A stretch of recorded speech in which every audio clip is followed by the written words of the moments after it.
When I do come, I'm gonna have an arsenal of entertainment. Okay, you ain't gonna do nothing, so I can get close to what I want. However you want it, that's how I'm gonna give it to you. I'm giving it to you just like you want it. I don't know who you beat, I don't know who you lost to. Easy work. Easy work.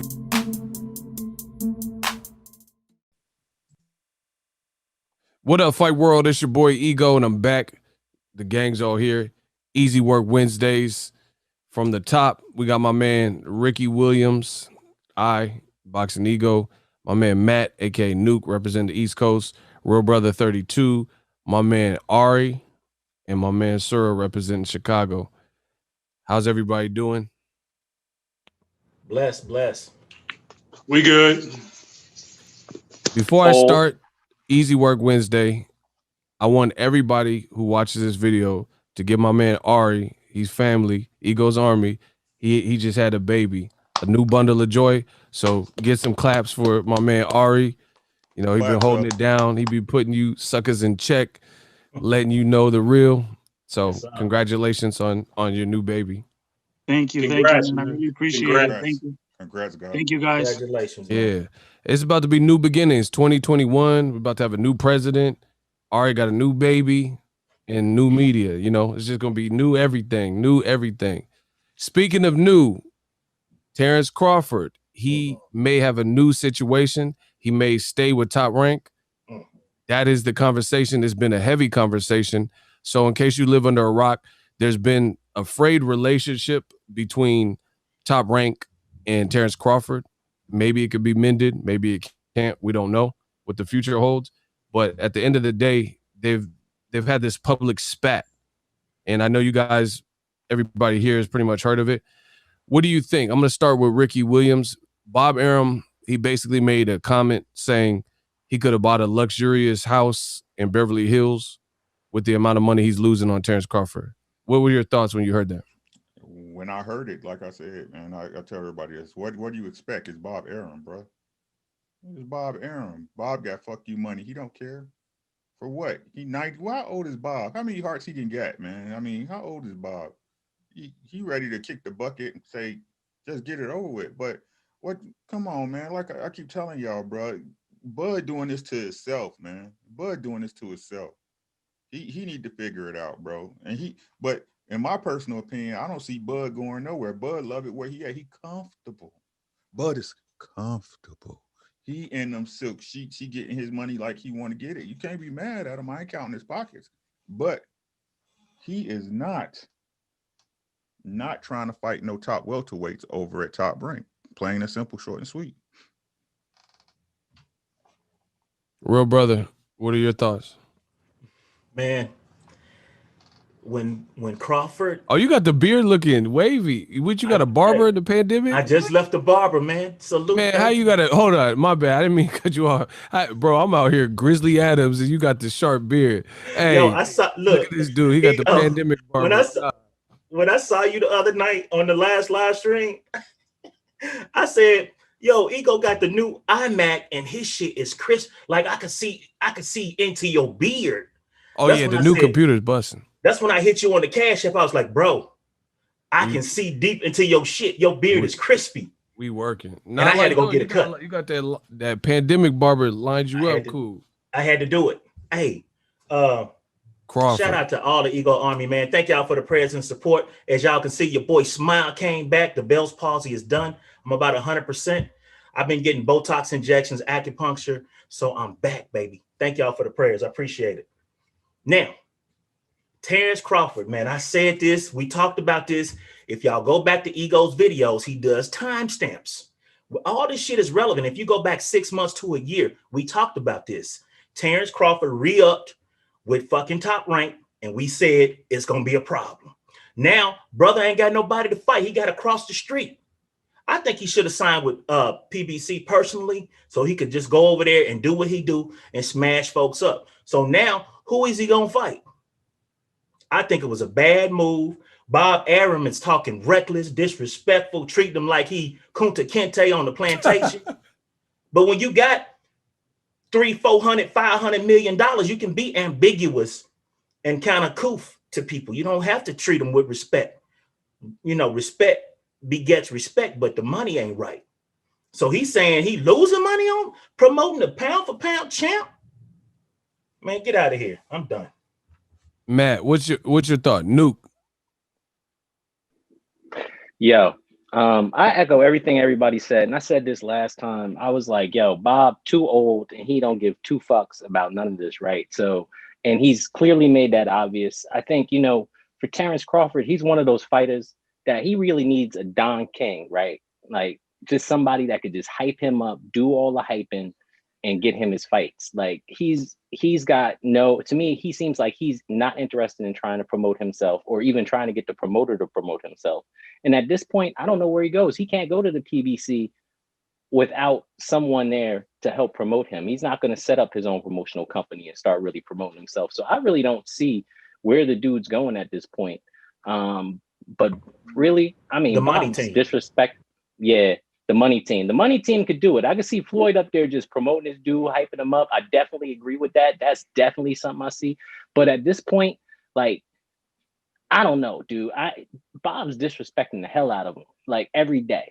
Like, disrespecting the hell out of him, just killing him. Like, and it's making me feel different about Terence. And he's the best fighter I've seen right now. Like, he just doesn't have the personality to get the big fights. He doesn't have the want or the personality to really get those big fights. So to me, while I was putting this on Bob initially, right now I'm really thinking that it's on Terence, and Terence needs to do something about it. Very good breakdown. I mean, it's hard to disagree, like, with a lot of what you're saying. You know, I wasn't really thinking about this lane as much, but Terence Crawford, business wise, is seeming a lot Demetrius Andrade-ish. You see what I'm saying? Where Andrade, all the talent in the world, we've heard about him for years. He was an Olympian. Crawford had an amateur career, and the difference is, like, guys like Andrade, their brand got surpassed by guys like Charlo in terms of the branding of it over the years, from getting better fights and branding themselves a little bit different.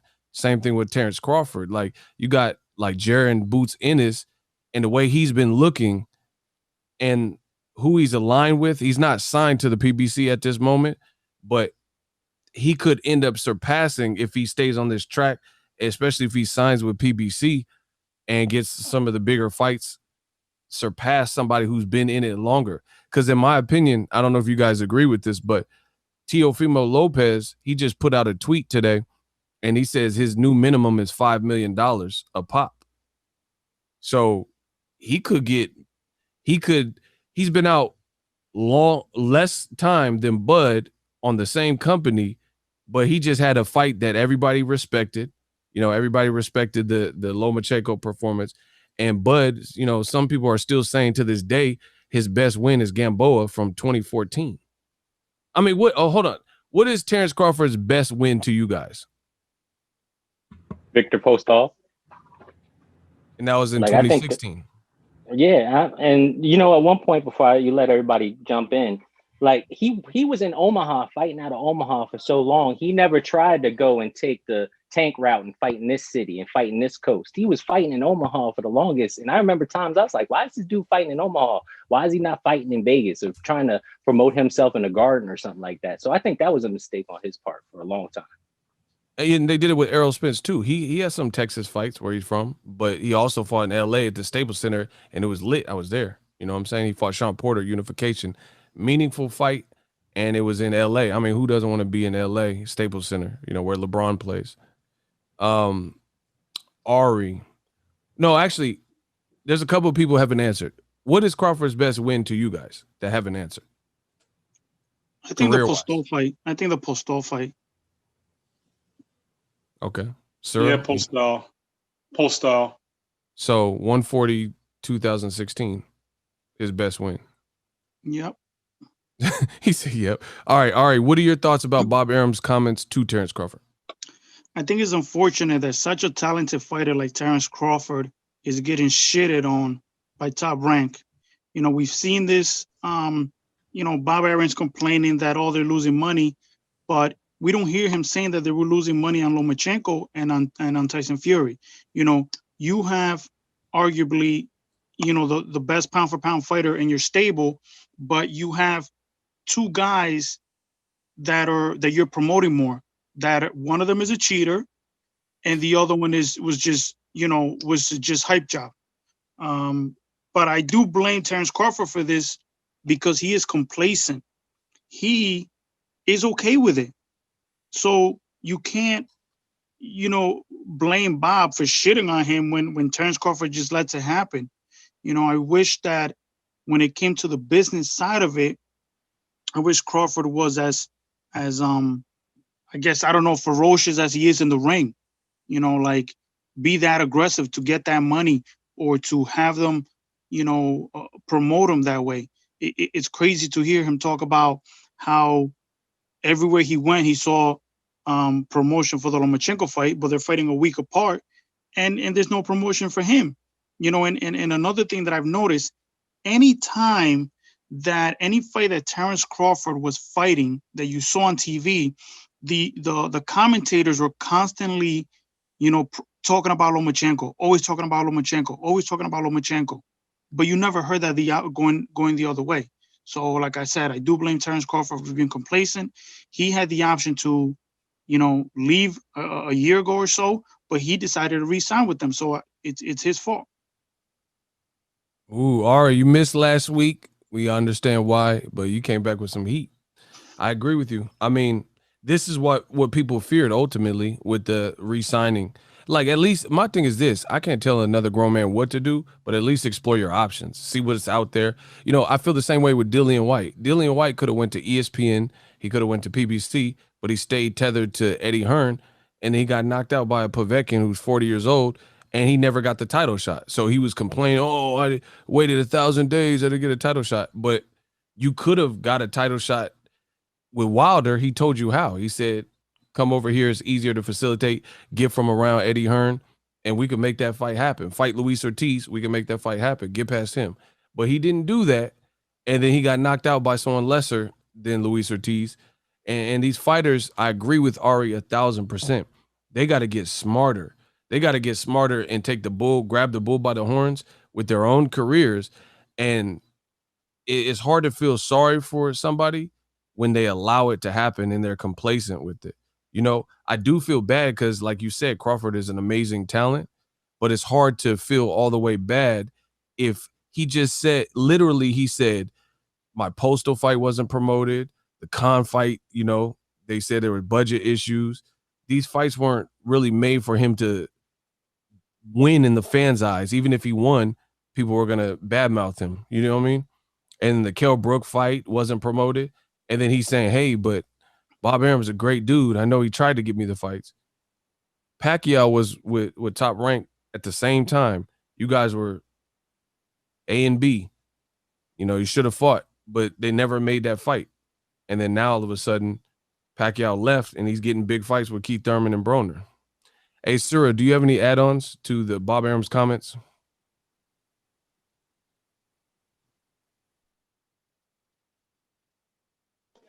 Yeah, if somebody tell you who they are, believe them, man. Bob is so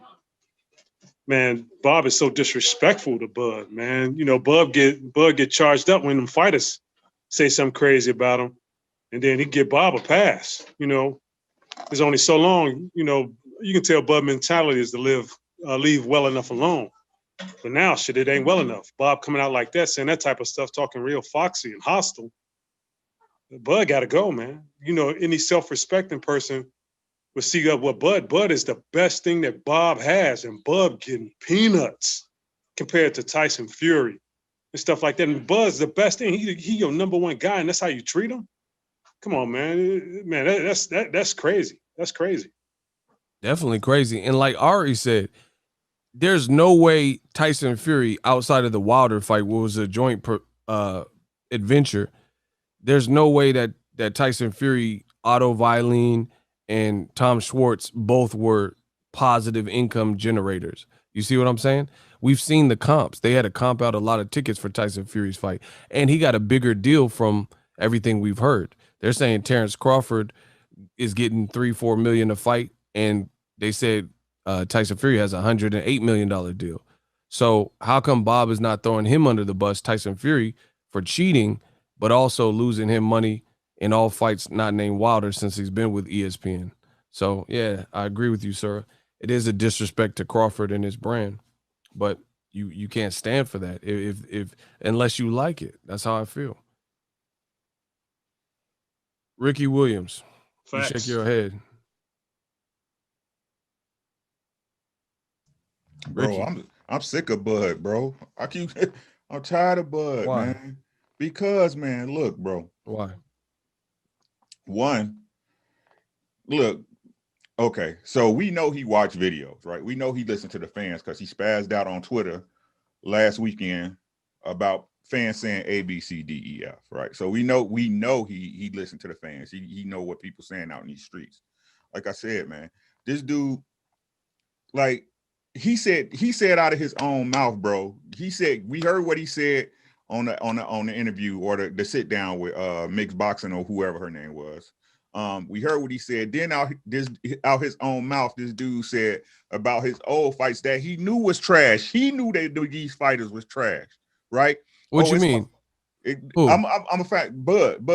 I'm Okay. gonna find you the interview and get it to you. But he said in one interview was like, yo, these guys I was fighting, you know what I'm saying? They supposedly great and people don't know about them. Well, they don't know about them. He's talking about it's Bob's job to make these guys be good, you know, sound great, to make them look good in public. To me, that right there let me know that you fighting motherfuckers that's not up to your skill level, right? And at this same point, Bud need to shut up. For one, because the more he talk, the more he proves to us that he don't want no smoke, right? The more he proves to us he don't want no smoke. Even after you beat up his leftovers, Errol's still offering you 60-40, dog. He's still offering you 60-40. You don't want to sit at the table like you BMOC, big man on campus, bro. You a super prospect, bud. You a super prospect. A super prospect. Oh, wow. He's a super prospect. Look at his resume. Look at his resume, right? I don't care what nobody says. He's still, you living in the past, bro. You Back to the Future. You not at how much more can I say this, bro? You're not at 140 anymore. Those fights, while they count towards your Hall of Fame, but Arturo Gotti's in the Hall of Fame. Sylvester Stallone is in the Hall of Fame of boxing. That's true. Right? Stallone is in the Hall of Fame. Okay, so Bud, let's get real with it, bro. You turn it down a percentage of the biggest fight in boxing right now. You turn it down a percentage. You ain't even gonna come sit at the table, bro. You ain't gonna try to eat. You ain't gonna ask what we having for dinner. Now, let me jump in. Errol Spence did an interview with The Athletic. He said 60-40. He was actually asked about 60-40. He didn't just throw the number out. The reporter and the host said, hey, does 60-40 sound legit? And he said, yeah, proof's in the pudding. I put up the better numbers. Man down. I will fight Crawford. 60-40 sounds about right because I've been putting up the bigger numbers. Does anyone, shout out to Ness. What's up? You just joined. Does anyone believe that Errol Spence is not, I got to do like Maury Povich, you are not the father. Does anyone believe that Errol Spence is not the A-side over Terence Crawford in this current juncture? Let me hop in there. Okay. When it comes to Errol Spence Jr. versus T-Bud Crawford, you have to look at who they beat. Like the Black Mamba, Roger Mayweather said, who they beat? They don't know shit. Come on, man. Errol Spence Jr. I flew to Texas. I bumped into Ego in Texas to see Errol Spence whoop up on whoever that was that night. I forgot the person, but he beat that ass. All right. That brother, I believe in my own heart, that accident, it brought him to a certain level of understanding. You only got so much time on this earth, right? So he had a coming to Jesus meeting with God, right? And he realizes now, I better do what I got to do, make this money, secure my wealth, and take care of my family. But with that being said, he is clearly the A-side. Look at what he's done in his last two fights, right? Now, given the fact that he's had to recover and miraculously is sparring and getting ready to fight in about 2 weeks, we got business. I mean, Bud just basically gave this man a pass to call him a slave. I can't agree with that.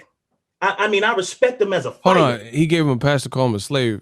I mean, in my mind, that's what Arum did. Arum called him, he said, I wouldn't even promote this guy no more.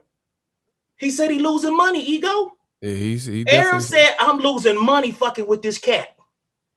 That's some greasy talk from an old school pimp that's been doing it since 77.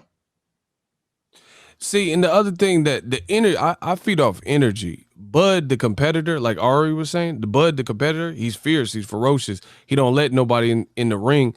Hank Lundy talk greasy, he push him. Jose Benavidez push him, he swing on him.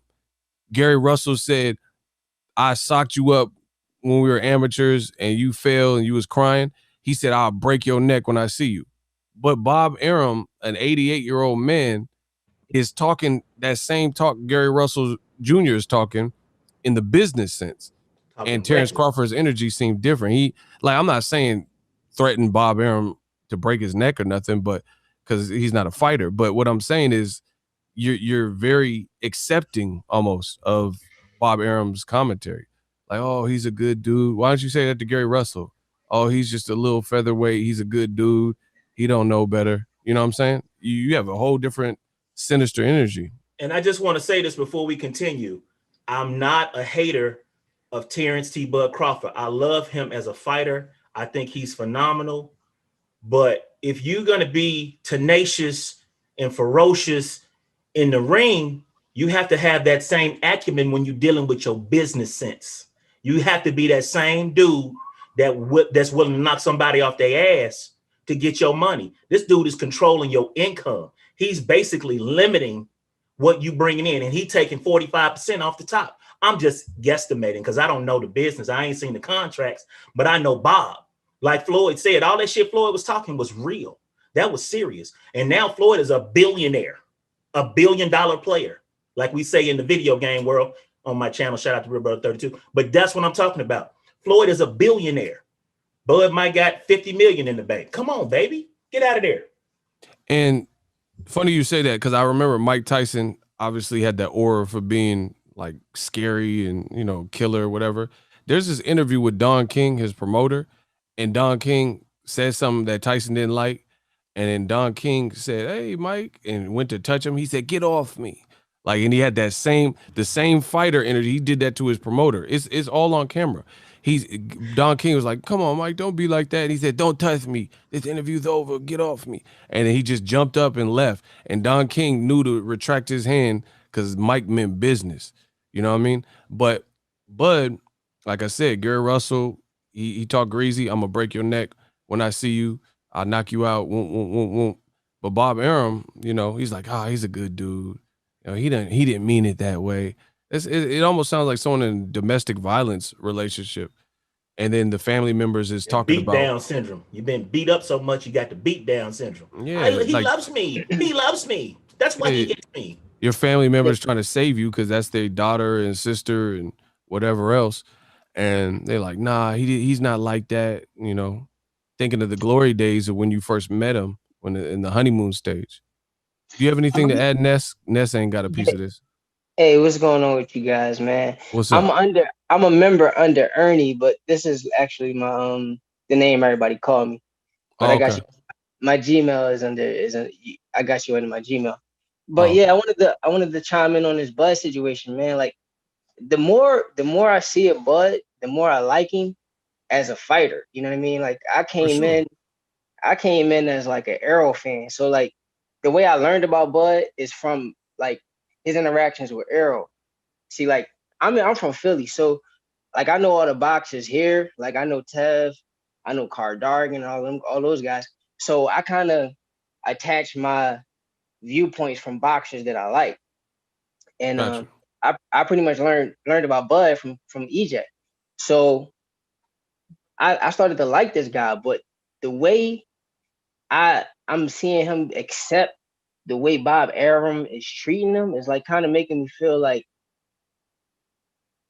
I can't relate to that guy now. You know what I mean? Because like it won't be no situation I'll work and I'll have somebody that's really supposed to be working for me talking about me like that. You know, it's a matter of respect. And when you're a man and you accept that, I kind of look at you differently. You know what I mean? So I'm trying to figure out why he's acting the way he's acting. You know, I don't know if he's scared to go somewhere else. It's almost like they said, it's almost like a slave mentality. You know what I mean? And I can't relate to that. You know what I mean? Like I don't know. I want him to go to PBC, but the way he acted, it don't look like he's gonna do it. And it looked like that Errol fight ain't gonna happen. And it's all because he kind of a nut for real. You know what I mean? You get like I feel what you're saying. You know, you can't get brolic with dudes like, you know, the other fighters, and then this old white dude, slave owner, talking to you crazy, and you can't stand up for yourself. Like, you know what I mean? You ain't got no backbone. I don't understand it, man.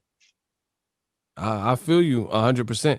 And you know, I think it's there's a saying that says like don't meet your idols because you might get disappointed. Like I have a friend when he was a kid, like out in the Bay, Ricky Henderson played for the Oakland A's, and he was a top player, stealing all the bases, blah blah blah. The Ricky Henderson was a beast. Anyway, Home Depot had some kind of like meet and greet out here with Ricky Henderson, and he was Ricky Henderson. He was a big baseball fan.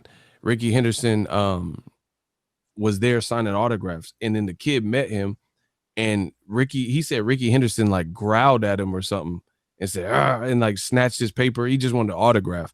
And it was just like a weird interaction. And he's a little kid. And then his family was like just seeing how Ricky Henderson was, I ain't trying to put his business, this is years ago, but they just seen how he was acting. And it just, that was his favorite player. And to see him act like that, it just wasn't what he was expecting. He was just like, wow.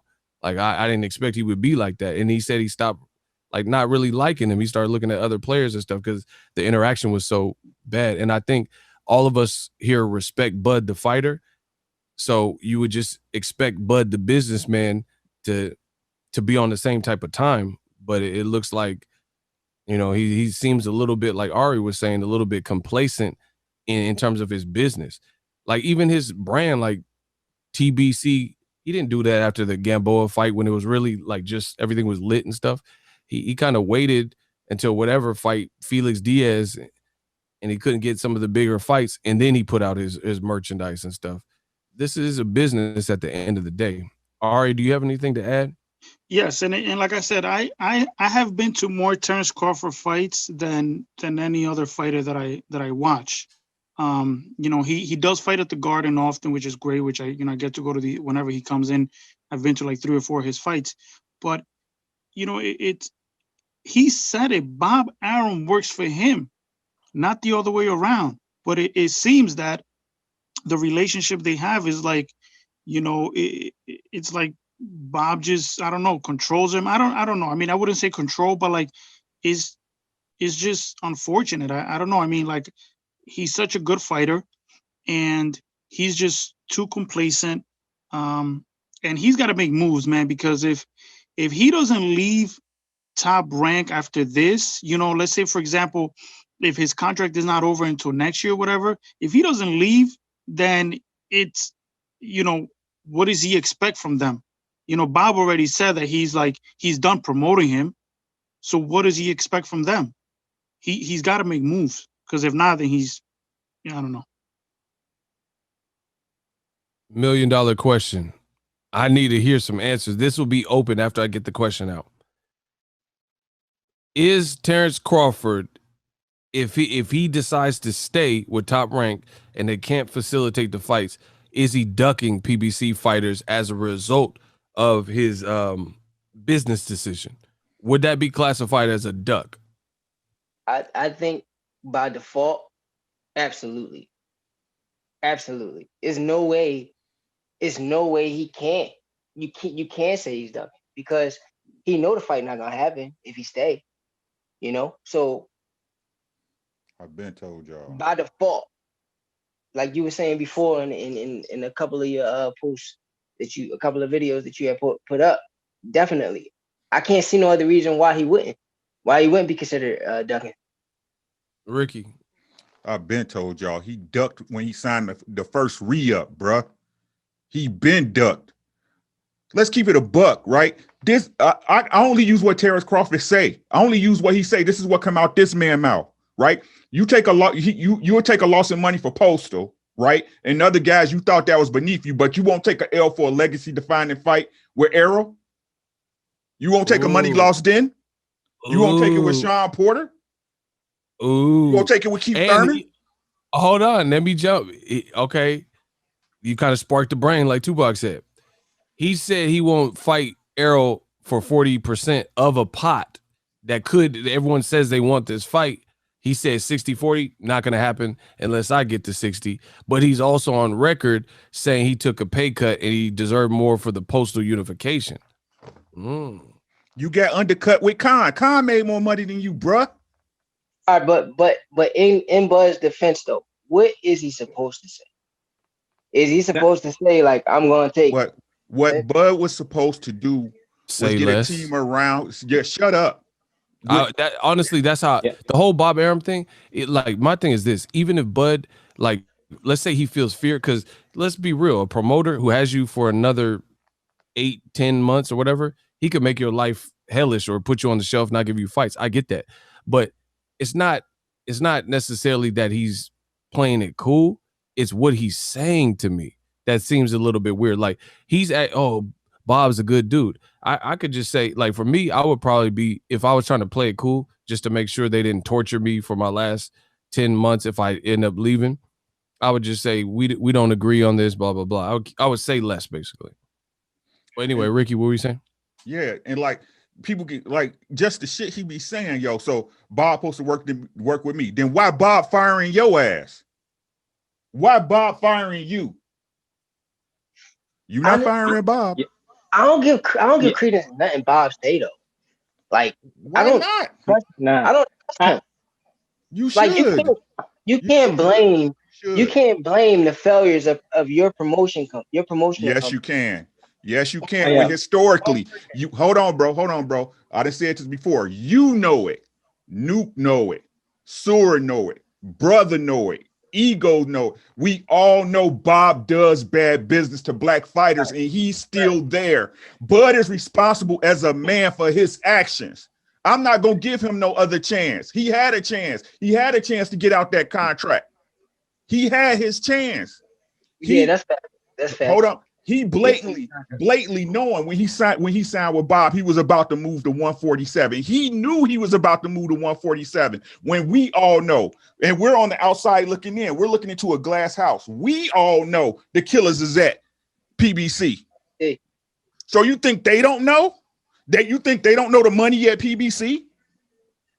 Yo, I just want to jump in and really just say, like, Ricky has been cooking real hard on Terence today, more than I have heard from a lot of people with real facts. Like, wow. I mean, just want to say that, like, he cooking real hard. But this is what this man is saying, bro. But I see what. Hold on 1 second, Matt. I do see what Ricky's saying in the sense of how, as a YouTuber like myself, how does fans like Ari and Ricky, they say, hey, why'd you sign the re-extension or the re-up or whatever?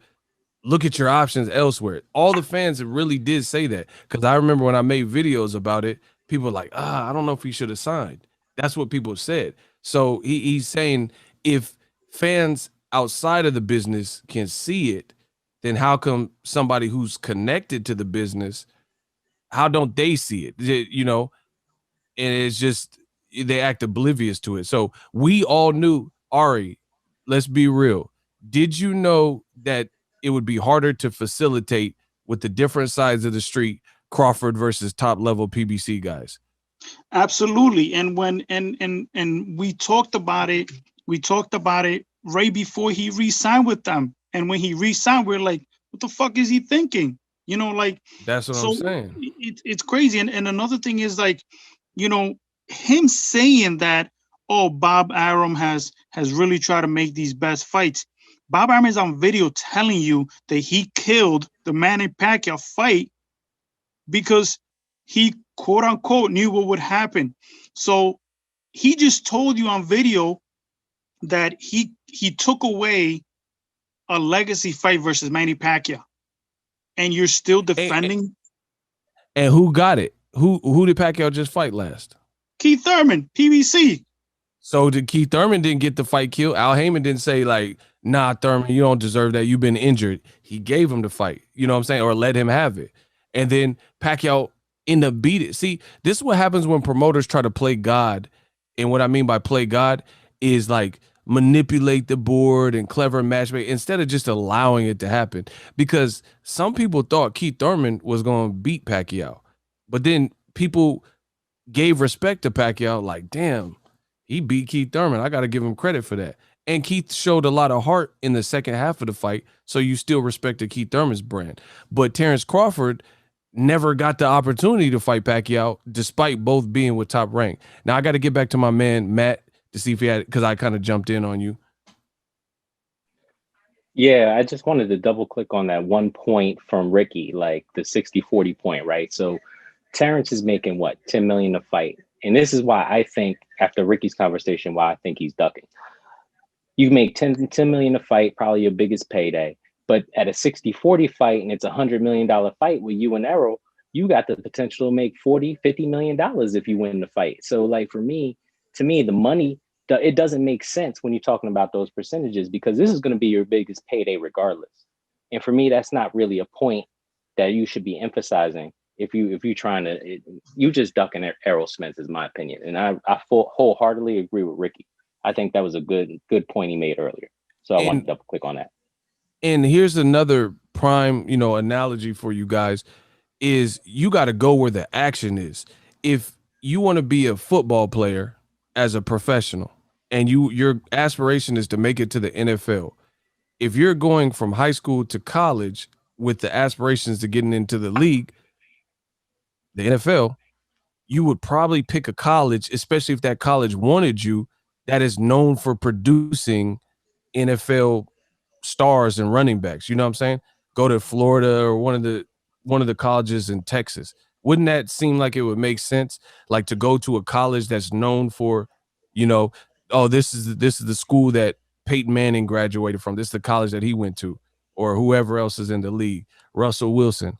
So by default, like my man Ness was saying, if it's so obvious that you should go to this college to try to get into the NFL, you should probably get your feet wet with PBC to get to the bigger fights. Errol Spence. It's kind of hard when someone that's like Terence Crawford wants to get to the NFL and he doesn't go to a college that has a good football program. You know what I'm saying? This college has a good football program, but you're going to avoid that college and say, nah, I'm going to this community college or something like that. Like, it doesn't make sense. That's just like saying Terence Crawford wants to play in the baseball league, but he only wants to play in Puerto Rico. Now, the object is to get to the show, and no shade against the Puerto Rican leagues, because those are some of the best players in the world. But what you said, I want to piggyback off what my man Ricky Williams said. Basically, he's been bringing that heat against Terence because 11 months ago, you did a live stream and we was in there talking about this shit. Oh, Terence Boyd, he finna go to PBC. What'd he do? Re-up with fucking Bob Arum, Top Rank. So everything that he's getting right now is like cod liver oil. When you use as a kid and you was sick, your mama will give you some of that cod liver oil. If you from the South, like me, I was born in California but grew up in Tennessee. She gave me cod liver oil. That shit was nasty. I never wanted it again. So you swallowed the pride and you took the cod liver oil from Top Rank. Now you need that money. You should have went to PBC, bro. The reason why I get upset is because I truly love the way he fights. I say it all the time. T-Bud is a dog. He's a dog. He get in that ring, somebody going to sleep. Y'all see what he did last week, 2 weeks ago. So why wouldn't you go straight from high school to the major league, to the pros, to the NFL, or go to that college system that's going to get you the best pay so you can get to the NFL? I don't get it. You re-sign with Top Rank and you getting like what, $4 or $5 million a fight, or maybe 8 million. Let's be real, maybe 8 million when he should be bringing in maybe 20. I don't know, man. I'm just saying. Bro, the bottom line is Deontay Wilder and Tyson Fury, they're on the Forbes list. I don't ever remember Terence Crawford being in the top 15, top 10, or whatever they were of the Forbes list. I don't know. Maybe Forbes don't have the numbers right, but Wilder fighting Fury, he got on the Forbes list. Floyd Mayweather on the Forbes list. Terence Crawford, I don't know how much he makes and all that, but I don't remember, him being on the Forbes list, top 10 highest paid athletes, anything like that. But guys like Conor McGregor, who about their business and make good business, Canelo, they tend to get there. Even Wilder bet on himself too. So I'm not against betting on yourself, because Wilder didn't go to DAZN for the 3-fight deal, and it seems to have benefited him. He gets to work with the people he's been working with, and he's made a lot of money and been on the Forbes list. The thing is, he bet on himself, and he's still getting what he wants out the game. Crawford bet on himself, and he's not getting none of the fights that would solidify how good he is. Like, between Errol Spence, Danny Garcia, and Sean Porter, does Crawford have a better welterweight resume than any of them? No. Nope.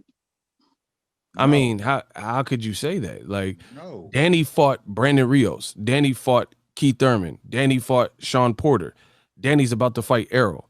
Errol fought a prime Kell Brook in 2017. Bud just fought Kell Brook 2 weeks ago. But Kell Brook is just a former shell of himself. Errol Spence beat him so badly that he probably should have retired after that fight. Broke his orbital bones, man. Yeah. So basically, Terence was picking up scraps. If he wants to really make a splash in the welterweight division, he has to fight someone in the top 5. Keith Thurman, Porter, Garcia, Errol Spence Jr., or Boots Ennis. Anybody, top 5. Hey, and this is the thing, right? Why I get so passionate about this? I want to see the fight. I want to see this fight so bad. I don't know what to say, but you can't. Y'all need to stop caping for this dude. He has to show and prove. Errol took a shit sandwich when he fought Kell, didn't he? Didn't he? He fought in Kell's backyard. Right. Even though Floyd knew he was the best. Nobody else believed it at that time, but he knew he was the best. Didn't he take a shit sandwich for Oscar De La Hoya? Even though we know him at 140, 135, his lower weights, he was a monster, right? Right? What make you so special in the game? You supposed to be a fighter, bro. You can't be out here talking about I want all the smoke, but no, I'm all right. That's what he's all right. He's all right. No matter what the fans want to believe, he's all right. But like Real Brother said, the Manny fight could have been made before the pandemic and everything. This man taking food out your kid's mouth, and you all right with it. You all right with it, right? He ducking. He a duck. Yeah. Bud's a duck. Yeah. Ricky brought up another good point. I mean, you went back to, De La Hoya versus Mayweather. Mayweather took less money to make sure he got the fight just because he knew he was going to get greatness after that. And I mean, I go back to that 60-40 point, which is why Terence was like, nah, I ain't going to take the fight. Like, sometimes you got to take the lesser money to make sure you ensure your greatness. And I mean, if you don't want to do that, that's a duck. Right. Mayweather fought De La Hoya after he left Top Rank too. The fight never happened when they was with Top Rank. What were you saying, Ness? With a 70-30 split. All right. So now we know he in a bad spot. He got a bad promoter. He's not gonna get the fight. I wouldn't even say bad promoter. I would just say I don't know. I don't think they specialize in any black type fighter. of urban flair or black fighter. You know what I'm saying? Well, but a bad promoter for him, right? For him, he's not in a good spot. He's not gonna get the fight. He's not making money like that from what we hear. And his promoter don't like him, basically. What do he do now? Like, how do we get out of this contract? Because we know if he end up locking down this fight, because I think you put a report out where you said something about Arum saying he'll let him fight, but the numbers got to be right or something like that, which means that he's going to basically dig in the pockets of Terence if that fight happens. They're going to try to take a cut some kind of way. So even if he can make the fight, Arum is going to be a dark cloud over him. How do we get out of that situation completely, and where do we go from here? Because it seemed like the only ticket out of it is him hitting up Al Heyman like, yo, could you get me out of the situation? Like, could you pay this dude off, or what can he do? Like, where do we go from here with him? Because I mean, he has options. He has a couple options. He could stay if he likes how he's been treated and stuff, but he could buy himself out of his contract. I don't know how much it'll run. I mean, they got to toss numbers back and forth. Floyd did it. Floyd said he bought himself out of his Top Rank contract for $750,000, and he went on to make $1 billion, like my man Real Brother or somebody said earlier. So he could buy himself out of his contract, or he could play the waiting game. He says, according to his team, they said October 2021 is when his contract expires. So you could just be on the bench potentially, until that time and wait it out. Mikey Garcia kind of did that, where he wasn't fighting with Top Rank no more. But he had like 3.5 years or something he had to wait. But I don't think Crawford, according to what he said on record, I don't think he has to wait quite that long. So it's either going to be buy yourself out prematurely, a waiting game. Bob Arum, he's going to want a piece of that.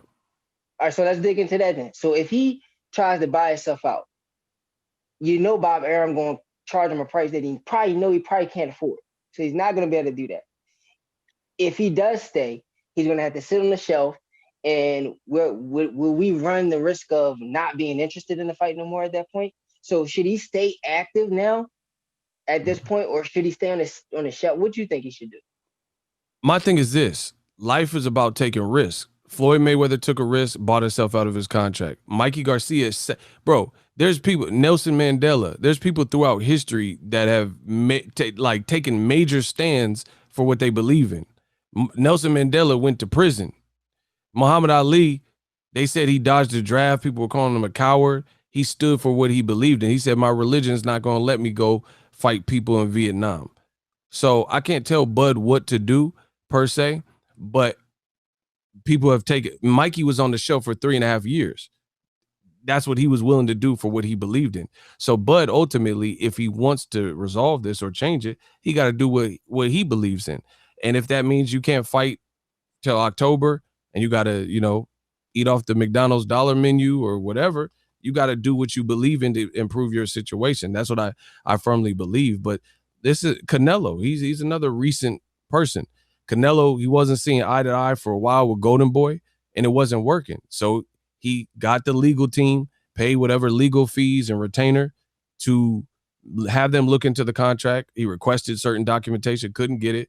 So he said, I'm suing Golden Boy and DAZN and Oscar. And then ultimately, they reached the settlement, and Canelo's now a free agent. So that's my only advice, is he got to just do what's in his heart. I'm going to let you guys talk. Give me 1 second. All right, you can. Yeah, okay. So one thing I wanted to say, I feel like Terence Crawford's holding on to this, that that Bob is going to be able to deliver the Manny Pacquiao fight. What's going to happen if Manny Pacquiao fights Mikey Garcia next? Who's Bud Crawford? Who's he going to fight? He's just being hopeful, but I don't, what, is he going to be on the shelf for the next year? Yes. And at his age, because he's not, okay, Mikey Garcia, when Mikey Garcia sat on the show for a few years, Mikey was in his 20s.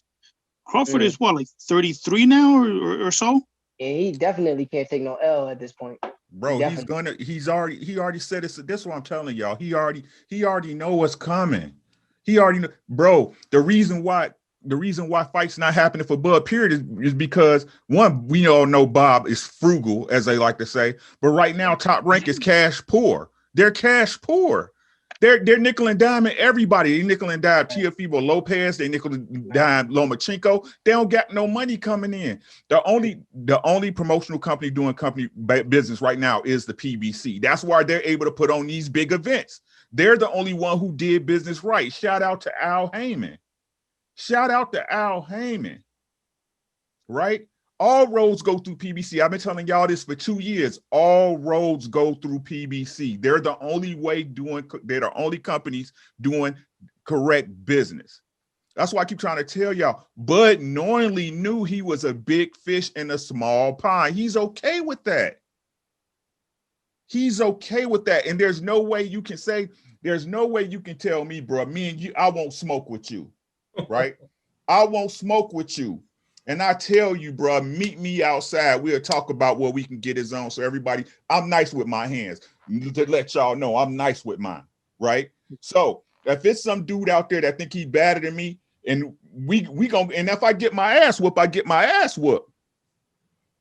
It happens, right? That's a fighter's mentality. Right. Now he like this with the little guppies. He like this, post that, all these little guppies, you know what I'm saying? I don't care what nobody say. These dudes are, he's the fighter, the path that Bud has taken is a path you expect somebody like Boots Ennis to take when he was coming up. Right? Right. A bunch of no-name fighters. This man said himself, these fighters are no name. It's up to my promoter to make these guys seem great. This is what he said. Yeah. This is what Bud said. See, but that's the problem. That's the problem with what Terence Crawford is doing. He's leaving it up to Bob Arum when Bob you Arum have don't give a shit. you have someone like Floyd Mayweather, along with Al Heyman, who showed you the blueprint. Mikey you. Garcia got out of that contract. Oscar And De La Hoya got out of that facts Top Rank are contract. So you facts. have all these fighters that have been through Top Rank that showed you how to do it, but Bud is just complacent. He doesn't care. So you can't, they say you could lead the horse to water, but you can't But you make him can't make him drink. Make them drink. Yeah, Right. damn So it. it's just, This is this it is a is what life it is, man. this is a life lessons to everybody watching this video. It don't matter how much talent you get, what you can't do. If your mental ain't right, you ain't nothing. Thanks. If you can't wrap your mind around getting something done, you ain't nothing. You stuck in the same hole you was born in. But like I said, let's talk about the Kell Brook fight. I said specifically in my video, y'all check out my video, Ricky Williams on YouTube, right? How Bud fights is he has to have dominant foot position. He fights for his foot on the outside. If Kell Brook would have been jockeying for foot position, it would have been a whole different fight. As soon as Bud lined his foot up on the outside, he caught him with a straight right. I had Kell Brook winning. I had Kell Brook winning 2-1 going into the fourth. Right? When he got knocked out. And you're right. Bud's nothing fancy, guys. I don't care what y'all see. Once Bud get in there with an elite fighter, Bud is nothing fancy. But the eye test look good because of your competition, Bud. Your competition. I want to see you do it to Errol. Hell, I want to see you do it to Sean. I want to see you do it to Sean Porter. Sean Porter ain't taking that shit, man. Ricky, who's the best boxer right now, young guy? Who's the best? If we talk the best prospect right now, up and coming, gotta be Boots. Gotta be. Yeah. Is the best. Hell yeah. Gotta be. Jaron Ennis is the best. Jaron Ennis. Yeah, I call Ennis him Boots looking because he put his nasty. boot in people's ass. He a complete fighter right now, right? He's a complete Bro, I fighter. see some elements in Jaron Boots in this. I see some Roy Jones in You it. see some Floyd. You see a little bit of everything. I don't man. put that on. I like He a gumbo fighter. Roy is my favorite fighter, so I don't just give people that. But I see little shades of Roy. So, but as far as getting in there and a fighter, I'm talking about elite level. Errol's the best that does it, bro. People don't give Errol nowhere near enough credit about how good he is. Nowhere. Who do y'all think make the most adjustments within fights? Because I'll say I'll probably have to get at the Bud. Crawford, yeah. In terms yeah, of Crawford right now, but Mayweather's the best ever to do that. Right. Yeah, that's why I give that barometer. Like I said. But Ricky Williams is bringing up a good point in terms of this. Against who? It's like Gennady Golovkin. He's solid for sure. He's solid. But who was he fighting when he was knocking out 21-0? You know what I'm saying? Or 21 knockouts in a row. Because as soon as he fought Jacobs, that knockout streak ended. And then when he fought Canelo, that knockout streak ended. He didn't knock Canelo down in 24 rounds, 2 fights. He fought Darenchenko just like Jacobs. He knocked him down once, but that shit was a lot tougher against a guy like Darenchenko. He lost that fight. Against Oh, yeah, he should have lost it. It's elevators, outcasts. I keep telling y'all guys, boxing is elevators. It's different levels to this, right? So, yeah, I mean, we have to see, that's why I need to see Crawford at this weight class against somebody, Danny, even a Mikey Garcia. I would love Mikey Garcia versus Crawford. And I would favor Crawford, but I still got to see it. You know what I'm saying? Like, I can't go off of what I feel because I'm human. I make error. I make mistake. I got to see Bud versus Mikey, even though I would favor him against anybody in the top 10. Sean Porter, bro, Sean Porter. I'm desperate. Listen, just let me say this because I stepped out for a second. Sean Porter gives everybody problems. There's nobody that just made easy work of Sean. They could say his style's ugly. Errol Spence was talking the talk. He said, you fight like an in-shape street fighter. You fight like you drowning. And then when he was in there, the fight was tough. Sean was winning some of them early rounds.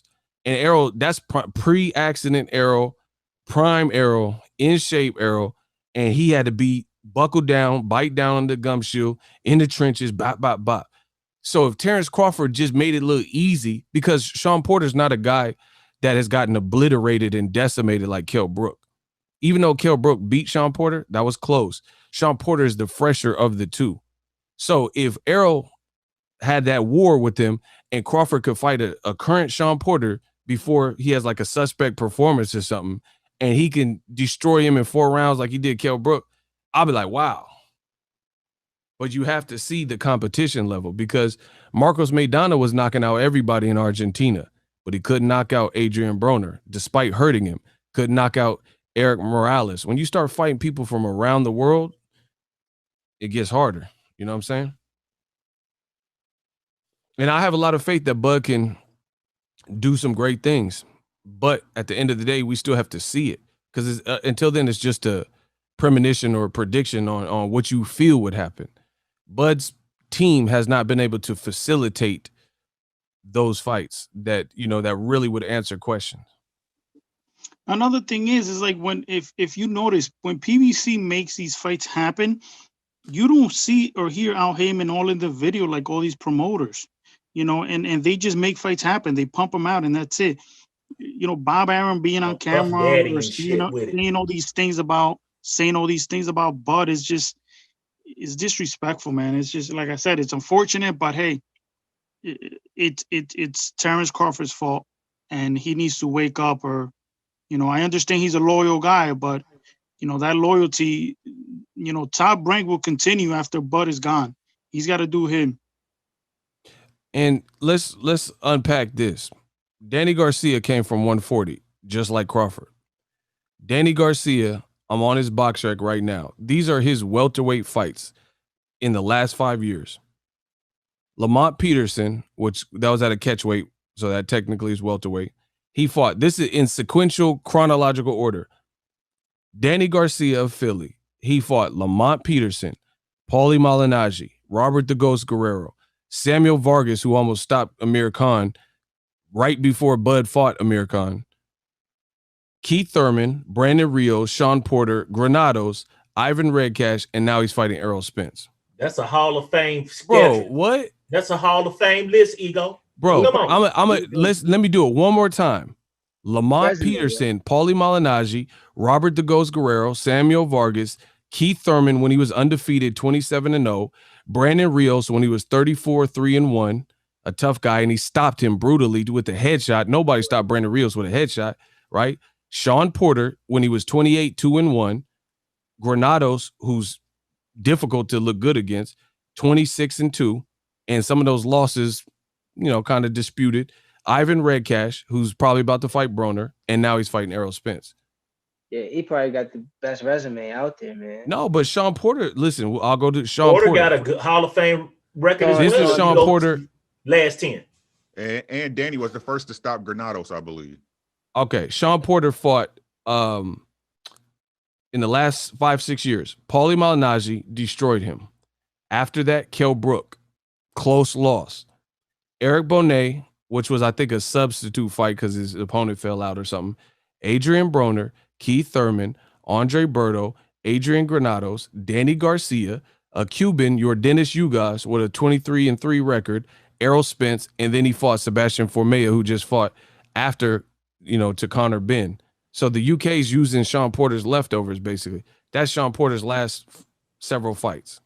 But they want us to believe that Bud is fighting top competition. To me, PBC. Bro, that's Errol Spence, Ugas, and hold on. Sean Porter fought Danny Garcia, Ugas, and Spence.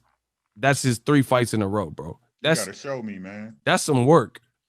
But another thing is that, like, look, the PBC guys, they're all fighting each other, and we're expected to believe that they're the ones ducking Crawford. Come on, everybody, man. It's like they're fighting each other. They're all fighting each other. He's Tim Bradley saying that. He's content at top rank. Tim Bradley, look, Tim Bradley needs to shut the hell up, because he be saying all this nonsense. He be talking all this nonsense. Like, bro, when you were ordered to fight Errol Spence, you retired. So I want to hear shit from Bradley, you know. And like I said, all these guys are fighting each other. So how could they be ducking anyone? And that PBC Crawford is the one that's not willing to. I don't know, or just Bob Arum. Bob Arum is not. Yeah, Bob Arum is not. At least sit down and have a negotiation. And as highly as I rate Crawford, bro, he should have got dropped by Mean Machine. If Mean Machine can drop you, who knows at the upper echelon with an Errol Spence or Danny got power, bro. Anybody from the PBC gonna give Bud Crawford a fucking fight. So It's at the gonna be a very problem. least, even if Bud beats him, I do believe these are competitive ass fights. Yeah. You know what I'm saying? Like I said, Mean Machine was coming off a Ray Robinson draw, and he really should have lost that fight. And he was able to have early success with Bud and really drop him, even though the ref messed up on the call. So if that's the case, then I don't think Bud or any other person is invincible. You know what I'm saying? Yeah, and I'm sick of the capers saying it's PBC don't make fights. Ruiz versus AJ. Right? The PBC go where the money at. He told they sent Derevchenko to DAZN for Golovkin. They sent Khan to HBO to fight Canelo, and we knew he was going to get destroyed. They sent Charles Martin to get slaughtered by Joshua. They sent Brazil to get slaughtered by Joshua in the UK. They made Charles Martin and Brazil fight Joshua when he was all 270 pounds or whatever. And let's not forget Fury versus Wilder, right? So, and I knew this. This what locked it in for me. And I know this fight didn't happen, but this what locked it in for me. And I know Ego hate talking about this because it was a fantasy fight and it didn't happen. But when Devin Haney and Mr. Gary Russell was barking, right? Gary Russell said out his own mouth, "I'll say I can fight whoever I want. If your business is right and your money is right, go ahead and do it." That's the smoke for all those PBC fighters. That's why when the Charlos be like, "Yo, call Al." That's all they got to do. Call me Al. That's all they got to do. It's call Al. I'm gonna piggyback off what Ricky Williams just said. Thank God for PBC during this coronavirus situation, because during this time, they've been putting on the best fights possible. Ain't been no DAZN bull crap. Pay me your $19.99 a month.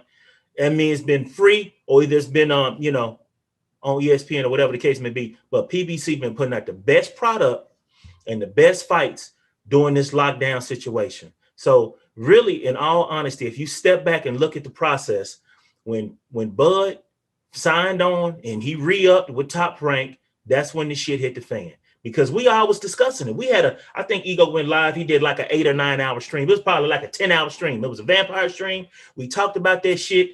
Everybody was hollering, and because we just knew Bud was gonna come across the street and start kicking ass. But my man re-signed, and I mean, it's like this.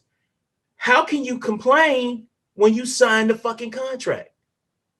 I can't sit here and say, "Oh, I'm a gaming channel and I got mad because somebody gave me a $20 super chat, but they said I'll give you a $100 super chat if you ask for it." Oh, well, shit, give me a $100 super chat. I'm going to take it. But Bud said he wanted the $20 and he wanted to stay with Top Rank. I can't be mad at that, man. I'm actually tired of talking about it because that's how I feel. He took the blue pill. He took the blue pill, bro. My thing is this, like, I don't care what these fighters do. At the end of the day, do what you feel is best. But how many prime level names have to leave Top Rank for similar reasons over the course of history and then live to talk about it before you at least heed what they're saying? Floyd Mayweather left, said this was the best decision of my career.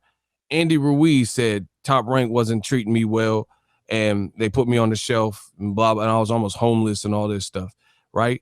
Mikey Garcia, Julio Cesar Chavez, De La Hoya, Code. I mean, how many people have to tell you that once you get to a certain level, you may outgrow your situation? So Bud can, stay in the situation if he wants to. I'm not gonna, at the end of the day, what Bob Arum's doing, I ain't even mad at it, because if you can do it and you can pimp somebody and get away with it, then there's nothing to stop you. So I would do it too. If I got, it's like Friday when Chris Tucker's like, "Man, Debo come, I shut the hell up. But as soon as he leave, I'll be talking again." Right? I mean, if you got that type of power over people, like, you know what I'm saying? If he could just, psychologically get in these fighters' head and game them up or promise Pacquiao fights and they just, bro, how long have we heard Crawford finna fight Pacquiao in China and Macau and 2014, since 2014, Narnia? Yeah, like, bro, how When is the fight happen? They did this with Santa Amir ain't coming, Khan. bro. Santa's not coming. Amir Santa's Khan not and coming. Pacquiao, and they said Pacquiao was gonna fight Mayweather. Like, bro, at what point do you can't live and die by one fight? You know what I mean? You got to just manage your career. Like Amir Khan tried chasing Floyd Mayweather. You still ain't fought Floyd to this day. Conor McGregor, an MMA fighter, got Mayweather before you did. So you got to just move on and do what's right for you. And another thing I want to say, it's not just us, the fight fans, that are telling Bud or you know, like you were just saying, like De La Hoya, Floyd, Mikey Garcia, all these guys that left Top Rank. On Twitter, his own sister is telling him, like, my brother's too loyal. He's got his snap out of it. So his sister on Twitter is his own sister's getting at him. So he's got to hear it. I mean, how could someone be that stubborn? Yeah, I think he's just being stubborn, and he, like, I don't know. I guess prideful. Like, everyone's been saying the same thing, and he don't want to feel like he's been into somebody else's will. Everybody's been telling him to go to PBC. He want to feel like he did it his way. But yeah, but he's bending into Bob Arum's will. But he's bloody at Bob house. Like, what the fuck? Yeah, I mean, being prideful ain't gonna get you nowhere. Pride comes before destruction. He's already getting done dirty. You know, it's like, what more? At this point, I think he's just being super conscious of his peers. Like, oh man, everybody over there at PBC, everybody gonna laugh at me because I was wrong. Like, he's just in his own way at this point. I mean, I have a YouTube channel, right? If I do live streams and videos and everybody say your audio quality, I'm listening to headphones, it ain't it. It's your mic's distorted, it's too loud, you're clipping, it's hurting my ears, I'm gonna stop watching. If everybody's saying that and I'm like, man, I don't care what they talking about, people are gonna leave my channel because it goes somewhere where the audio quality is good. You know, because we've been telling you, you know what I mean? We are saying, hey, we're just trying to give you some constructive criticism. I can't listen to your videos because you got to sort out your sound. And if I'm just like, nah, I ain't sorting out nothing. I've been doing Boxingego. Ha.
I mean, I'm just prideful. What is that getting me?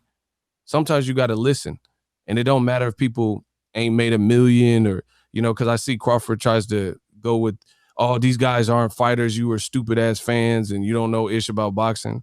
All right. Well, we know what we want as consumers, and people are willing to pay for you versus Sean Porter, willing to pay for you versus Errol Spence or Danny or Mikey or Pacquiao or whatever. So we don't have to be fighters in order to tell you as a consumer, as a patron of a business, what people will want. I mean, who is he going to fight? Benavidez 2? Mean Machine 2? Like, I mean, I don't even know. Name a good fight. Name 2 fights Crawford could fight, not naming a PBC fighter at welterweight. Ain't none, Ego. Oh, I thought you said Heyman. I was like, who is that? Al's son? No, I ain't Heyman. none. Oh, you said Hey, Heyman. The only person that I could think of that's not a PBC that will maybe put up a fight is maybe Virgil Ortiz, which Oscar's not going to put him in there with Yeah. Crawford right now. Bro, he gonna have to fight Besputin, a rematch that nobody want.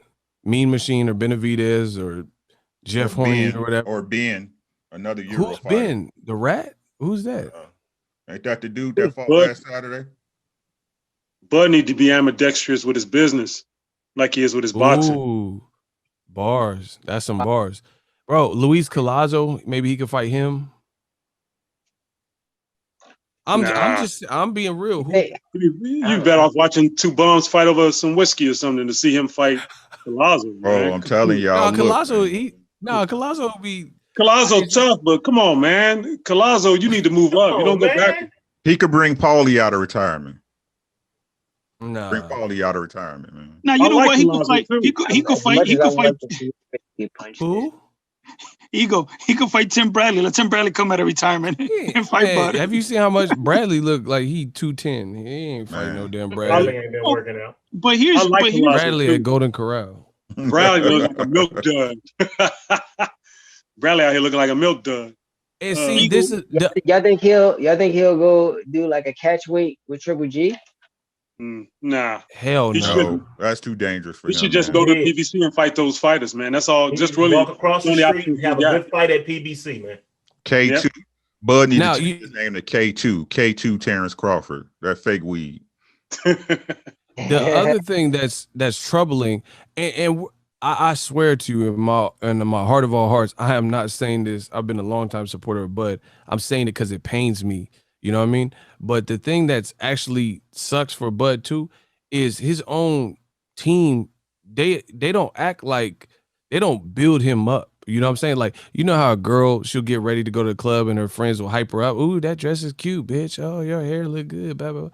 They don't do that for Crawford. He just told you they don't promote his fight. They don't last minute notice. What happened? They don't even shout Crawford out on YouTube. Yeah, like listen to when Tyson Fury fighting damn Tom Schwartz. They act like this. They ain't never seen this before. Oh, they even and it's funny. This is what they do to fighters that have the complexion for the protection oftentimes.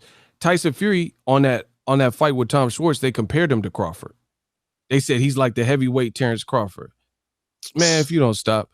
And when you're listening to the commentary for an actual Crawford fight, they never celebrate him like they do Lomachenko.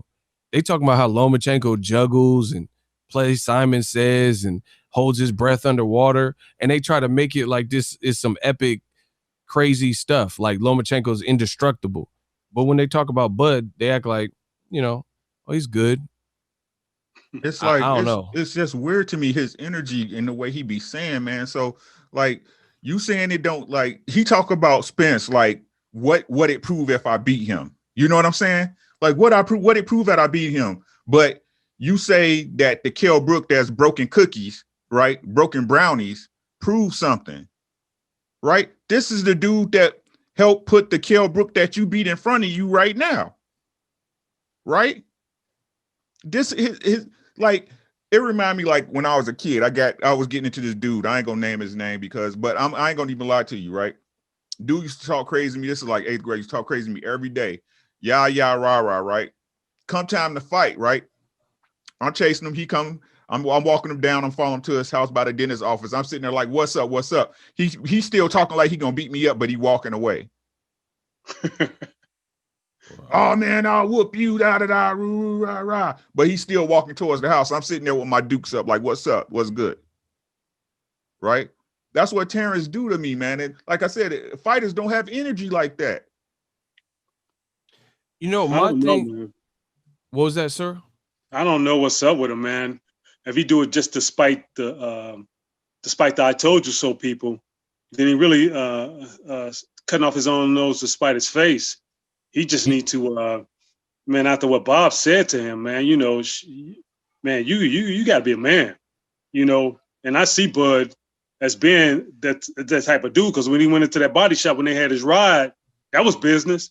Man, just put my car down, give it here, and he took off. Nothing else was saying. They made it seem like Bud was just out there on some OG gangster shit. Now when it comes to Bob, he tripping. He like, oh, Bob's a good dude. Bro. No, you need to treat Bob like you did them dudes in that body shop, man. You go in there and get your ride. You go in there and do the same thing. I'm Hey, Said in man. that body shop. I'm just saying, man. sir. Ego said he got that MJ glove. I want that money. I want them fights. Right. I You know want what them fights, dude, right now. I got a couple of the Michael theories. Jackson glove. I got a couple theories. You want to know what I think it is with Bud? I think there's a lot of conditioning at Top Rank, and he's like, you know, maybe it's a Get Out movie part 2 or something, and there's some conditioning, and what they do is an infrastructure. And I watch, and I hate doing this to Bud, but I watched the Surviving R. Kelly joint or whatever. And the victims of it, the family was like, hey, come back. My daughter used to love singing. R. Kelly said he was going to help her with her music. And then it turned into be some like cult house, and she couldn't leave, and she chopped her hair off. And, you know, it's like some Stockholm syndrome stuff. And that's what it kind of reminds me of, is like, I think the infrastructure is there where, like, you look at Bud's people are with Top Rank, Jamel Herring, Steve Nelson. He's cool with the photographers and the camera people and different things like that. And Bomac, at one point, Top Rank had him as a commentator. That's his manager and trainer. So I think that he feels if he leaves to PBC, then he's leaving behind his whole childhood, or, you know, everybody else. Like Shakur is his little brother. You see what I'm saying? Like Shakur Stevens is his little bro. If he go over the PBC, he left little bro back with Top Rank, and Bomac might not have the same carte blanche with PBC to do commentary. Be loyal to a funk though, Ego. And So Tim loyal. Bradley gave him a chance. That's what I'm saying. Tim Bradley gave him a chance, and he's a Tim Bradley is a commentator over there, and he's Andre Ward's kind of like a mentor or someone he looks up to. So that's what I think it is. I think one of the reasons is he feels if he separates and goes different, like, it's like, I don't want to leave this high school, even though this high school is going to get me into a better college. All my friends are at this high school. You see what I'm saying? I think that's one of the reasons.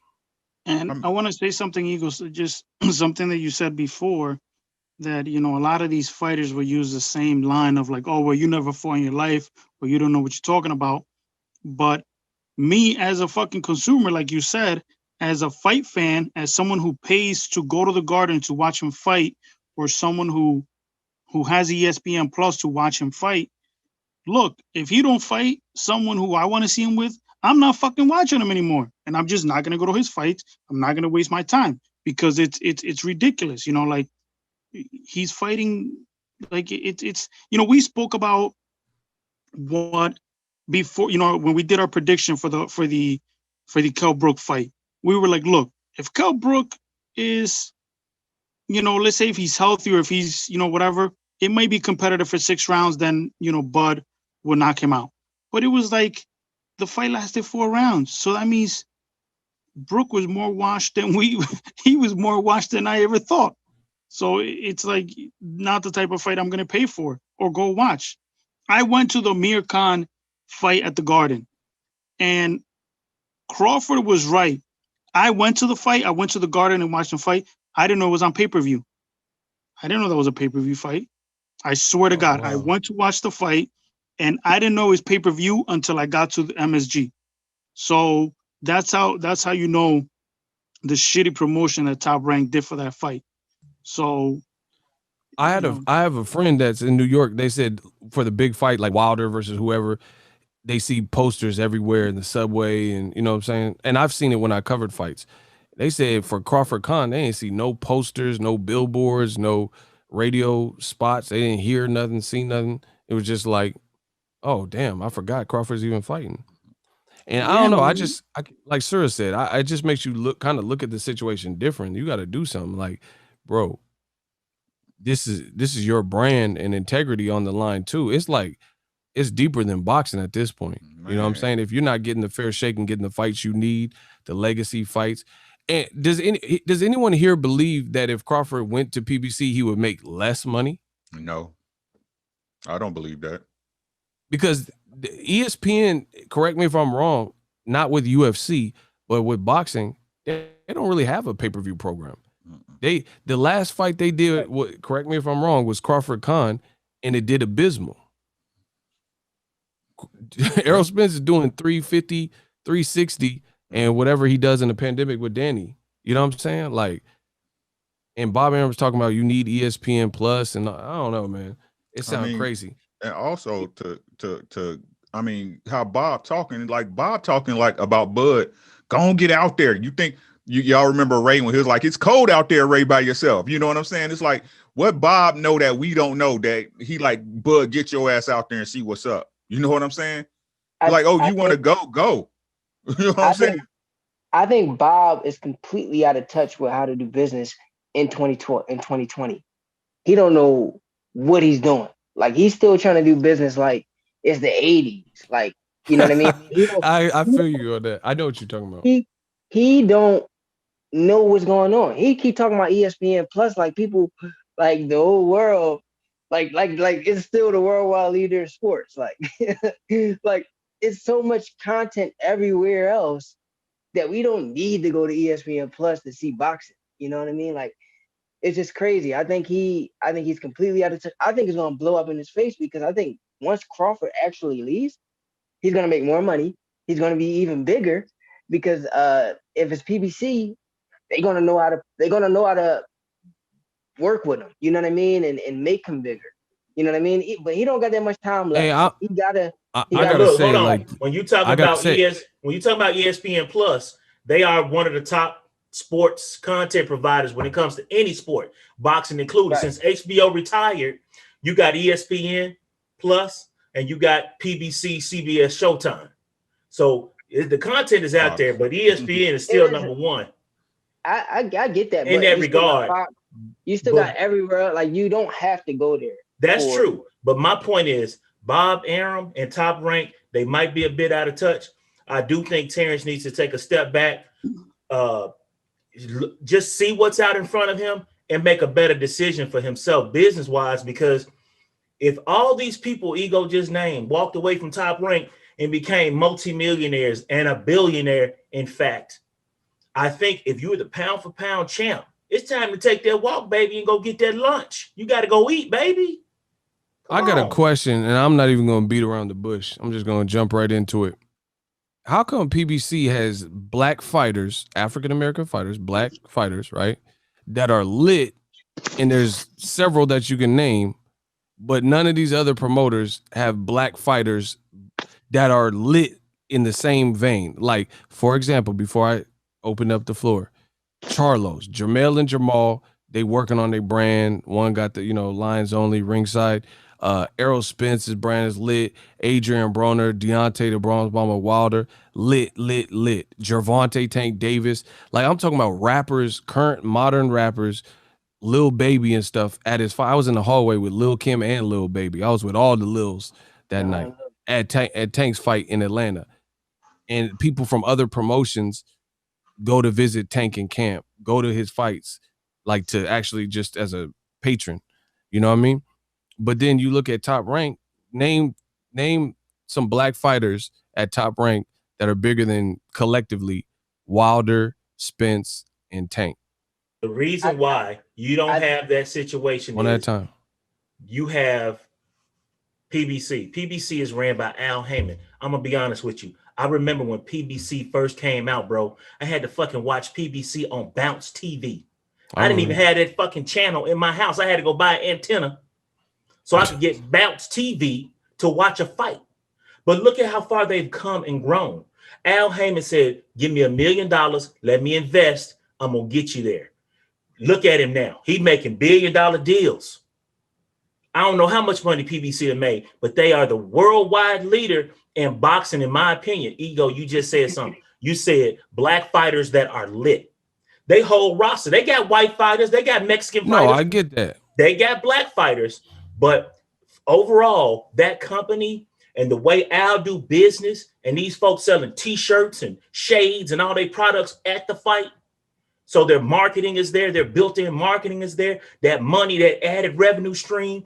Oh, you want to get paid off concessions? We got you. Let's go. Your mama cook ribs? Okay, let's go. Any kind of revenue to get cash, Al Heyman is going to explore it and help you get that paper. I don't see that coming from Top Rank or the Zone. Like serious Golden Boy. Why you think Canelo left Golden Boy and the Zone? They were stymieing his career. They was basically like a flea on his balls. They was sucking the blood out my man. He wasn't getting no fights, no good fights. You supposed to be pound for pound, bro. What's going on? So again, Terence Bud Crawford is the pound for pound fighter, according to ESPN and Max Kellerman, right? But who he gonna fight, Ego? Bradley out of Man, retirement. I mean, I don't know. I'm telling you, I'm not investing any more energy or time into a top ranked back card unless it's Wilder and Fury. I don't even want to I don't want to see it because who he gonna fight? I agree with what you're saying. I also agree with what Ness was saying. It's just there's a lot of promoters that have dated like outlooks on how the game is right now. You know what I'm saying? Boxing is a niche sport. You know what I'm saying? People, they got the PS5. That you got options.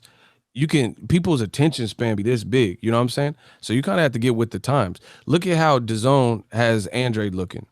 All his fights keep getting canceled. It's always a name you don't want to see him fight. There's people for him to fight like Billy Joe Saunders, Triple G, Canelo at a time. He's not getting none of those fights. Same thing with Crawford.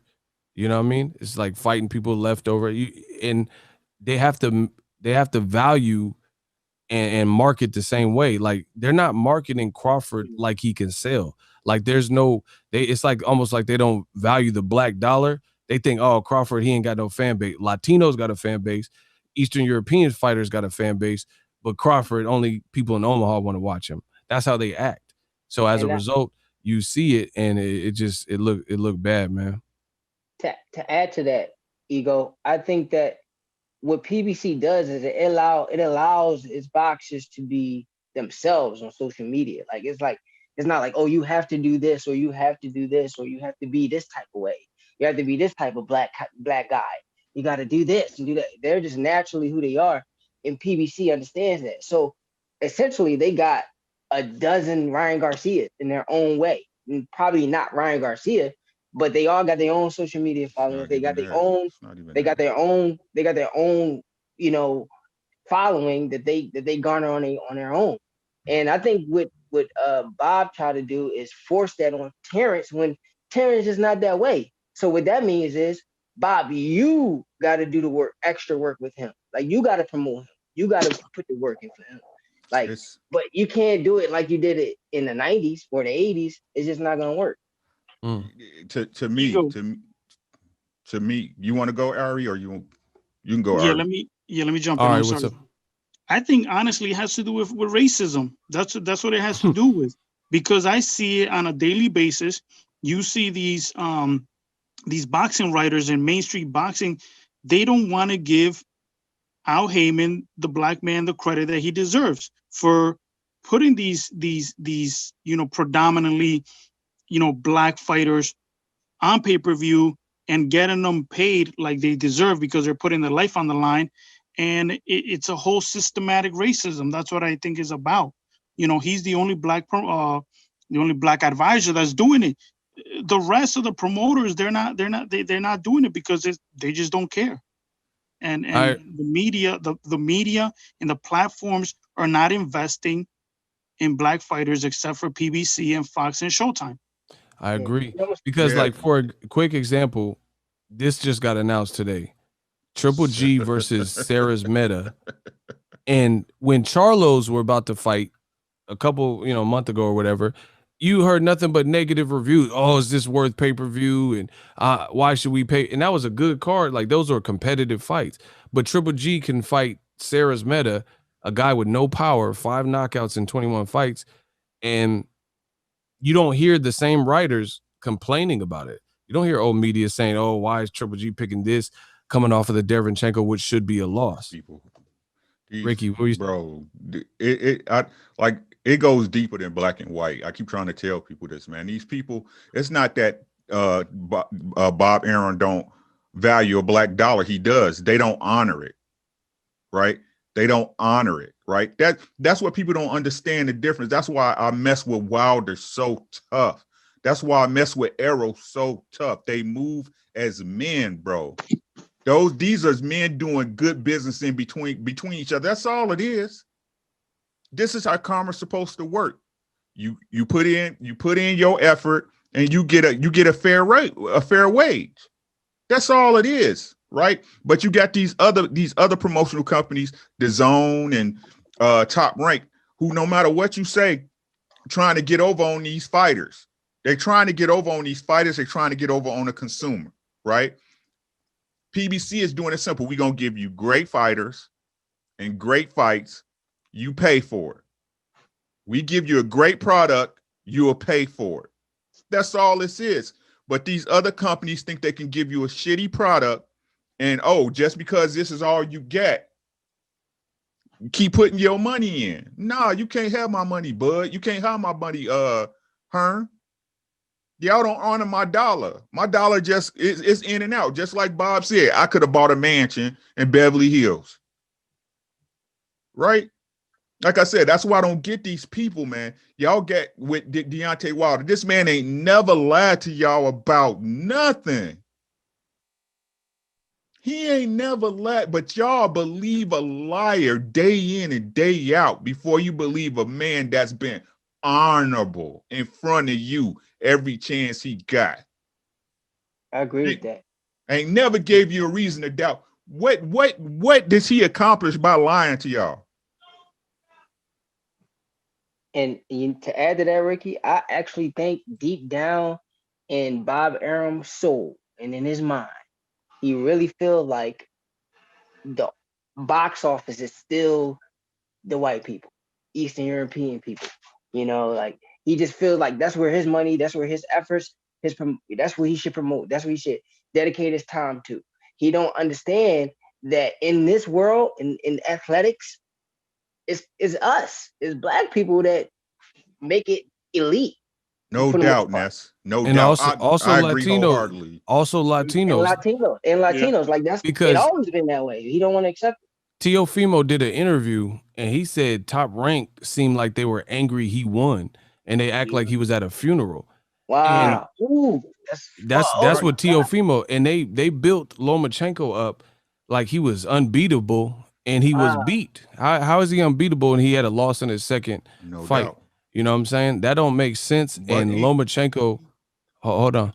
Yep. Lomachenko, they had constantly like try to force feed you Lomachenko. It's like almost like Paulie Malignaggi is writing the screenplay for it. Everything that he was saying, it's the same kind of attitude. It's HBO 2.0.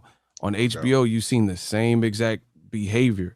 They want to force feed you Bivol and Kovalev, and these are great fighters, but there's also other great fighters that you're not even nurturing like Crawford.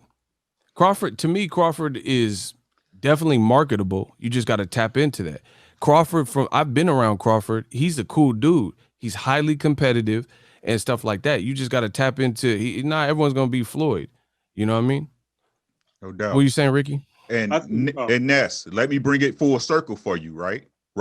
Like I just told you earlier, and we know this about Bob. We know what you said about Bob. We all heard what Ness said, right?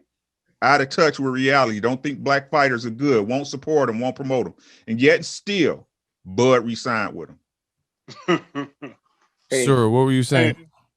I think one of the problems is too that Al created a paradigm shift to whereas he put those fighters on the same levels as promoters, and those fighters are their own promoters, so they getting a fighter's check as well as a promoter's check. And now, if his fighters or his good Negroes over there see what those one over there doing on that plantation, they eating good and they their own bosses. Hey, I can't have that, so I ain't gonna have you go over that fight. I'll let you fight the Rudy Poot ones that probably ain't got that type of that probably had their own managers, stuff like with what's the dude name? It was Dominican that Bud did he let Bud fight him as well as Felix Diaz as well as those are small fish. So okay, I give you those just to get your beak wet. But when he get up there and he fight people like Sean, or he fight Earl, or if he fight Keith Thurman, those are different checks, man. And those not only Bud just going to get a fighter's check, but they're going to get a fighter and a promoter's check. And you ain't going to, if you feeding your guy peanuts, you give him a little bit above peanuts. You giving him a nice chicken dinner. And over there at PBC, they getting filet mignon with all the fixings. They getting dessert. Surf and turf. On the side. They killing. They over there eating good. You over there like you straight. You keeping the growl off your stomach, but those dudes over there eating real good. They got abundance. They got those big ass cribs. Even what's his name? His crib look like a resort. Charlo. No, the one that got knocked out. Leo Santa Cruz. Oh yeah. Oh yeah. Cruz crib look like a resort. Charlo's crib, but all their cribs bananas. Bro, but my dude, you guys look like he living life. He got a fiance, he got whips. Right. He be listening to Tupac, just jewelry and nice little suits and stuff. He be in Miami living. But Bud on Instagram making noodles. What? Bud out here like what was he making noodles? What are you talking about? He was making noodles when he was on Instagram, bro. On what's his name? I ain't seen no noodles. This man said he making noodles. Hey, you wildin', bro. I ain't seen no noodles. Texas group with the Bud. You mad at him, ain't you?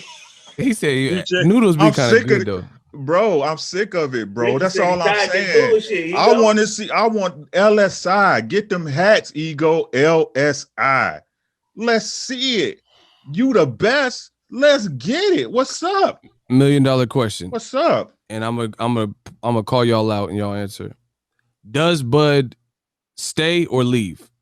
Change your heart or stay? Ricky Williams. If you had to bet money, what are you betting with? He stays with Top Rank or he leaves his next fight? Jodeci.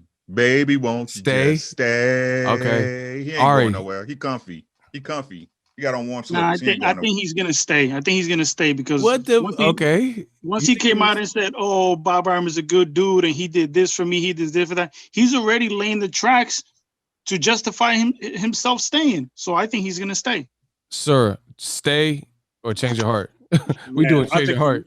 I think he got to leave now because his sister came out and defended him, and you can't let your son turn around and see that he's trying to make his son to be anything like, you want your son to see you being a man at all times, man. So, and Bob come out and said that type of son, see that type of stuff. You don't want your son to witness that. So you got to be like, hey, man, well, it's good business. I got to go elsewhere. I think he leaves. I hope he leaves. If not, it's the Underground Kings. I choose you, baby. I choose you, baby. He out there. He choosing Bob.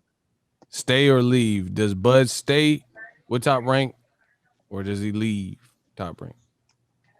Yeah, I think at this point he stays and we get that Josh Taylor or Jose Ramirez fight in the summertime. Hey, okay. Ness, stay or leave? He gotta leave, man. Like to go with what Sarah said, it ain't no way. I got mostly women in my family. And my aunties and my sisters and my cousins and my mama, they ain't letting me get talked to by no dude like that. And I'm able to come back home with that L hanging on my back. And they're not gonna let it happen. Like he cannot go home if he stay. Like he gotta go. He gotta go, man. I couldn't lose a fight in front of my mom. She would whoop my ass. I can't. Ain't no way she gonna let me get talked to by no old ass white dude like that and not do something about it. If he stay, then I'm completely out on Bud, man. Completely. He gotta go. Real brother. You're funny. Real brother. Man, look, I'm sitting here thinking about this. You done went around the whole panel, Ego. And in my heart, the fight lover in me wants Bud to leave and go conquer PBC. Because, I mean, they got the best 145ers out there, period. But this guy 47 and 54. And 47s and 54, 154. But look, they saying he the pound for pound, he's the best. I just don't see anybody Top Rank or that's affiliated with another organization that's going to give him a good fight at 145. So he has to leave. Now, for the fact of the matter with his sister coming out on Twitter and protecting him and saying, yeah, he talked bad to my brother, he should leave. I mean, it's almost like we're being punked and we're in the movie Us. I really feel like that's the mental mind state of where he is right now. Y'all, I mean, if you haven't seen the movie Us, you got to check it out because he's in a different paradox. He's in a different mindset. He's in a different reality. And maybe Bob knows something or got something on him that we don't know because we're continuously dealing with this. Will he stay or will he go? But at the end of the day, he just re-upped with Bob. And we did a live stream. Ego was a vampire stream. We was on that thing for like 8 hours. I fell asleep and woke up and kept chatting because we were talking about the devastation of what this meant for T-Bud's career moving forward and like who he gonna fight. So now that he's exhausted the possibilities, Bob was dangling that Pacquiao carrot. Pacquiao then moved on and he fighting other fighters. It's time to move on. I think T-Bud should just, if you're watching Terence, man, just go ahead and leave. We still gonna support you. I think that's why Ricky been so mad because we've been getting these fucking peanut fights. I want a filet mignon surf and turf fight, baby. I want the steak. I want the lobster tail and shit. I'm tired of eating these chitlins. Give me some good ass fights, man. Come on, bro. I'm done. Get out of here. Now, Ari, you missed last week, so I'm gonna let him close. Final question. It could be a wild card topic. What do you want to talk about to close the show? Canelo, Calum, Errol Spence, Danny. You have something to talk about with Crawford, Gabe Rosado, Jacobs this week? You let us know. Real quick, I just want to say the Canelo fight, I'm not really mad at because, you know, he just got out of that Golden Boy contract in the zone, which I do find it weird that he's left the zone, but then he's going back to the zone. I think it's kind of stupid, but whatever. I'm not too mad at that fight, but something that I do want to talk about is that whole situation with Miguel Roman with his glove, because everybody wants to call Deontay Wilder delusional and that he's crazy and that there's no way that Fury could have cheated. But you just saw it less than 2 weeks ago that a fighter had these gloves come in with no fucking padding in the knuckles. And once again, a boxing commission missed it. And it was up to the trainer, the opposing trainer, that caught it. So these fucking boxing commissions are incompetent. They're incompetent or they're looking the other way. Or they don't give a fuck about the fighters healthy like they always say. You know, they're just basically, you know, just there for collecting those fees that they get from these fights. And, you know, that's something that I think we should address. Anybody have any add-ons? Tyson Fury, Glovegate? It's criminal. And you can't deny what was wrong with those gloves. And you can't deny them going over there and taking and shutting off that camera. That's circumstance evidence. Man, that's just, they went above and beyond to do something that they shouldn't be doing, or they wouldn't have cut those cameras off. You can't deny that. And for everybody, old media and some of these fighters and stuff like that, to turn around and put their head in the sand like ain't nothing happened, like, oh, there's nothing to see here. You got to know they did something dirty, man. You know, if your old lady said, oh, yeah, I just cut off this. You had the camera, your old lady I just cut off the camera. The dude coming out, she cut off the camera. I just cut off the camera because, you know, I just got tired of the camera running all day. You like, what the hell you talking about? No, you go snap. So, she cheated on your ass. You know she on something. But getting the knees dirty, whatever. And before the next person goes real quick, something that I want to say, this could all go away real quick. All Tyson Fury has to do is say, look, here's the fucking gloves. Here are the gloves. You could see them for yourself. There's no tampering. That's all he has to do. But where the fuck are the gloves? Where are the gloves?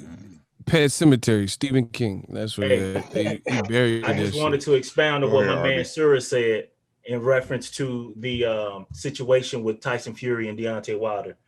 I've been going back in my mind because I was there. I was in Vegas in February 22nd. It's a fucking bad dream. I was there.